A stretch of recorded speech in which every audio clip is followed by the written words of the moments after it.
Bonjour et bienvenue dans cette vidéo consacrée au traitement. Dans cette vidéo, nous allons voir comment copier un ensemble de traitements répartis entre deux points. La copie de traitements tels que les perçages, entailles, coupes, etc. s'effectue depuis l'environnement DICAM. Vous devez disposer de l'environnement DICAM pour pouvoir réaliser cette opération. Cette vue comporte un plancher CLT supporté par un mur biais. Actuellement, un perçage avec chapelle a été créé. Nous souhaitons copier ces traitements par répartition, le long de la liaison des deux panneaux CLT. La fonction de copie peut être appelée depuis le menu, sous usinage, contrôle modification suppression. Vous pouvez aussi utiliser l'icône de raccourci correspondante. Il nous faut ensuite sélectionner un ou plusieurs traitements. Les modes de sélection habituels peuvent être choisis.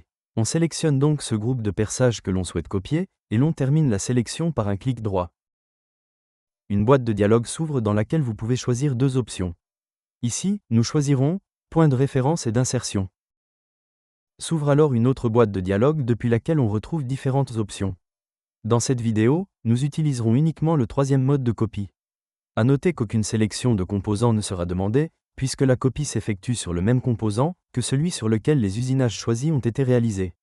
On clique ensuite sur le bouton « Répartition dans le sens P1, P2 ». Deux points sont demandés. Ils déterminent la direction de la copie et les limites de la zone de répartition. Par exemple, on peut sélectionner un point de part et d'autre du recouvrement du panneau CLT. Ainsi, les copies seront réalisées dans la même direction que l'assemblage. Après la saisie des deux points fixant les limites de la zone de répartition, la fenêtre comportant les règles de répartition habituelles s'ouvre.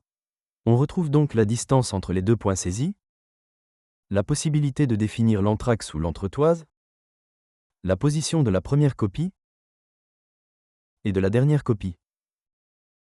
La distance restante pour la répartition est automatiquement indiquée en dessous.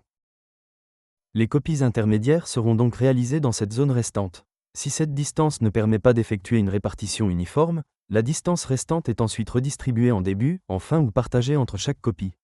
C'est cette dernière option que l'on choisit. On détermine le nombre de copies.